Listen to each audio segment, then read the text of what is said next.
My name is Itah Sadu, and I'm Itah Sadu of A Different Booklist. And I want to talk about my sense of belonging and a feeling of belonging in this country. And it's important to say that I feel I belong here. Because when you do that, you have a sense of hope and a sense of positiveness. If you don't feel like you belong to something, that's a lot of alienation. But my sense of belonging is the first day that I visited the National Library of Canada. And there I was a young author, and the library had invited me to be a storyteller. And I walked into the great halls of I've got to say it again, the National Library of Canada. I mean, I'm giving it a little French accent there, right? And I walk through the doors and I take in all of there is that is Canadiana, if you will. And this wonderful woman greeted me and she said, good afternoon, Miss Itah. See, she said, Itah Sadu. And welcome to the National Library of Canada. And she beamed and I grew a little bit taller, huh? And then another lady appeared just like that. And she said, Miss Sadu, let me take you upstairs to show you where you are cataloged as a Canadian author.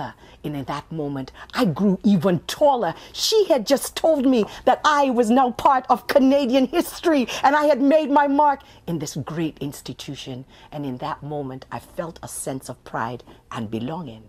And then I'm going to fast forward some years later and I'm giving birth. And you've got to picture this giving birth with me. I'm working hard on this birth. This is like 12 hours of some serious, intense pressure. This was the greatest exam that I've ever been. And the thing about this exam that I was in, there wasn't any job description or preparation for this exam. 9 women in the room, all working with me, and I'm trying to get this baby out. And the clock is ticking away. We're almost at midnight. And I've been working on this baby all day, Canada Day. And the doctor, my doctor, I took him away from his family. He had taken his family out for a picnic and a barbecue.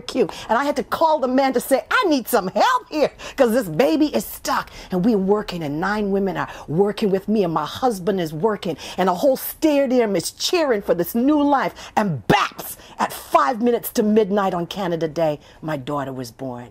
And from that moment on, I had bragging rights. And every time people would say to me, how is your daughter doing? I would always start with the story. You know, my daughter was born on Canada Day, eh? And they would be like, oh my God, no. See? And in that moment, I felt a great sense of belonging. That here I had given a gift to the world, and the world had given me a gift, but it took place on Canada Day.